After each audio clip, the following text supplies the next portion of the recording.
그럼 아브라함에게 있어서 가장 어려웠던 게 무엇이었을까요? 6절에 나와 있습니다.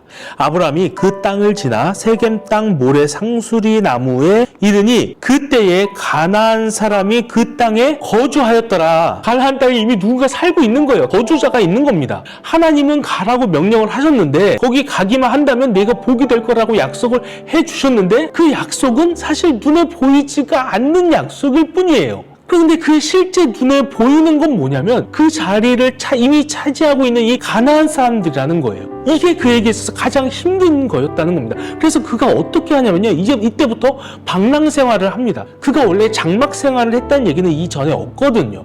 그는 갈대와 우르에서 정착해서 살고 있었고요. 그리고 이 가나안으로 가는 길목에서 하란에서도 꽤 오랫동안 정착해서 살아가고 있었습니다. 그런데 그런 그가 하나님의 말씀대로 이제 가나안에 가봤더니, 우여곡절 끝에 가봤더니 이미 거주자가 있었고 그는 이제 떠돌이 신세가 되고 만 거예요. 유랑자 신세가 되고 만 겁니다. 그래서 8절과 9절을 한번 읽어보시죠. 거기서 베델 동쪽 산으로 옮겨 장막을 치니 서쪽은 베델이요 동쪽은 아이라. 그가 그곳에서 여호와께 제단을 쌓고 여호와의 이름을 부르더니 점점 남방으로 옮겨갔더라. 그가 베델 동쪽으로 가서 장막을 칩니다. 이제 유목 생활을 했다는 것이죠. 그리고 이게 점점 더 남쪽으로 내려가게 된 거예요. 여러분, 눈에 보이는 것과 눈에 보이지 않는 것이 충돌할 때요, 우리는 대부분 눈에 보이는 것을 따라가게 돼 있어요. 보이지 않는 걸 어떻게 믿습니까? 그럼 어떻게 우리가 의지합니까? 눈에 보이는 게 지금 가나안 사람들인데요. 현실은 이런데 우리가 어떻게 보이지 않는 하나님의 말씀을 믿겠냐는 거예요. 나중에 출애굽한 이 이스라엘 백성들도 똑같죠. 이들은 사실 애굽을 떠난 지 몇 달도 되지 않아서 벌써 가나안에 도착을 합니다. 얼마 되지 않아서요. 그런데 가나안에 이미 사람들이 살고 있는데 참 무섭게 생겼죠, 이 사람들이. 그 무섭게 생긴 사람들이 살고 있는 거예요. 그러니까 그들도 마찬가지입니다. 보이지 않는 하나님의 명령과 이 보이는 현실 속에서 그들이 너무나 힘들어하지 않았습니까? 너무나 벌벌 떨지 않았습니까? 우리는 어떻습니까? 하나님과 하나님의 약속은 사실 눈에 보이지 않아요. 그런데 내 눈앞의 현실은 너무나 잘 보입니다. 그러면 우리는 그 가운데서 갈등하게 되는 것입니다. 자, 예를 들어서 하나님께서 우리 가정에 자녀를 주십니다. 그러면서 신명기서에 나오죠. 우리 자녀를 신앙으로 잘 양육하라 라고 하세요. 그런데 이제 우리가 애를 키우다 보니까 이 눈앞에 계속해서 닥치는 것들이 있어요. 근데 그것들이 너무나 우리 눈앞에 명백하게 보이는 겁니다. 아이가 학원 갈 시간들이 있고 또 대학을 준비해야 될 시기들이 있고요. 그 뒤로는 취업을 또 요즘은 부모님들이 취업까지 같이 도와주잖아요. 뭐 결혼 등등 삶의 문제들이 너무나 확연하게 보이는 거예요. 이 아이 앞에 계속해서 그것들이 이미 자리 잡고 있는 것입니다. 그래서 우리는 어떻게 하냐면 하나님의 말씀보다는 눈앞에 보이는 이 상황들에 이끌려가는 겁니다.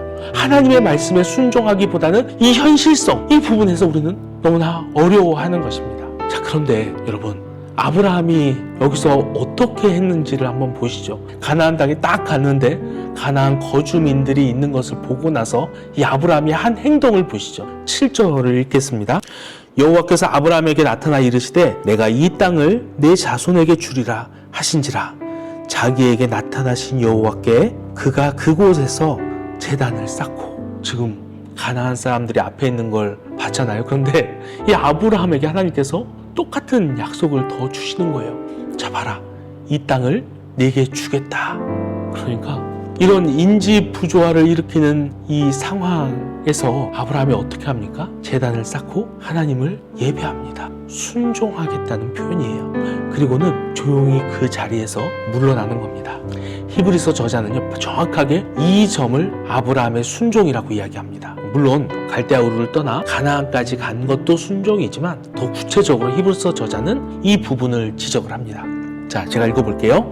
믿음으로 아브라함은 부르심을 받았을 때 순종하여 장래의 유업으로 받을 땅에 나아갈새 갈 바를 알지 못하고 나아갔으며, 믿음으로 그가 이방의 땅에 있는 것 같이 약속의 땅에 거류하여 동일한 약속을 유업으로 함께 받은 이삭 및 야곱과 더불어 장막에 거하였으니, 이방의 땅에 있는 것처럼 떠돌이 장막 생활을 하였으니 이는 그가 하나님의 계획하시고 지으실 터가 있는 성을 바랐으며. 자, 여러분, 히브리서 저자가 이 아브라함의 믿음이라고 본 게 바로 이겁니다.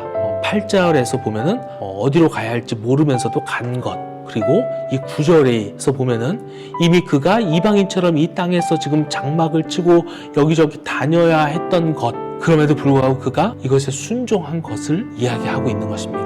그래서 여러분, 이 히브리서 저자가 이 아브라함의 모습을 바로 이렇게 표현을 합니다. 11장 1절, 아주 유명한 말씀이죠. 맨 처음에 이렇게 선포하고 가는 겁니다. 믿음은 바라는 것들의 실상이요 보이지 않는 것들의 증거니.